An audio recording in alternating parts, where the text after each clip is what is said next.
मखदूम साहब, बजट को कैसा बजट देखते हैं 2023-24 के बजट को? जनाब, गुजारिश ये है, बजट जो भी आप जैसा बजट भी पेश करें ना, उसमें तो तनकीद हुआ करती है और तनकीद होगी। देखना यह है कि इतने मुश्किल औकात में, वक्त में हुकूमत ने ये किया है, बजट पेश किया है। हालात को मद्देनजर रखते हुए मैं समझता हूँ ये बजट कोई बुरा बजट नहीं है।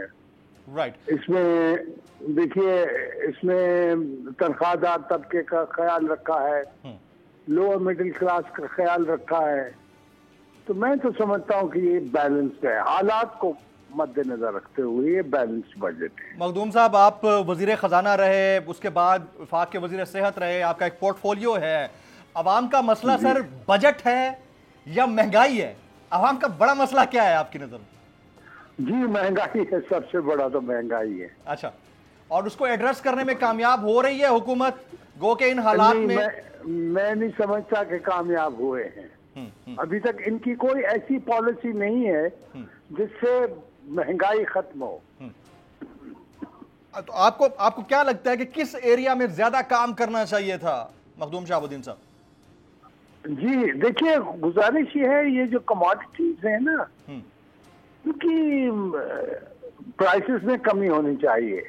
आम आदमी जो खाता है, पीता है, दाल खाता है, आटा खाता है, छोटी मोटी सब्जियां खा लेता है, तो कम से कम इन आइटम्स को तो अवेलेबल रखें। ये अब आउट ऑफ रीच होते जा रहे हैं।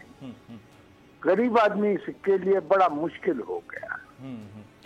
तो आप क्या समझते हैं कि इस मुल्क के अंदर जब आप लैपटॉप स्कीम के लिए 10 अरब रुपए रख सकते हैं, बाकी स्कीम्स के लिए आपके पास अरबों रुपए हैं, तो इतना पैसा इलेक्शन के लिए रखकर मुल्क को पॉलिटिकल स्टेबिलिटी की तरफ ले जाकर और ज्यादा बेहतर बजट नहीं दिया जा सकता था मखदूम साहब? बिल्कुल दिया जा सकता था। ये इनकी नालायकी है, कोताही है इनकी नालायकी है। हम नालायकी को ज्यादा हाईलाइट ना करें। अच्छा, कोताही है। Very right. अदलो इंसाफ की बात सब करते हैं, पर हकीकत में सच के साथ निडर होके खड़े रहने की जुर्रत नजर नहीं आती।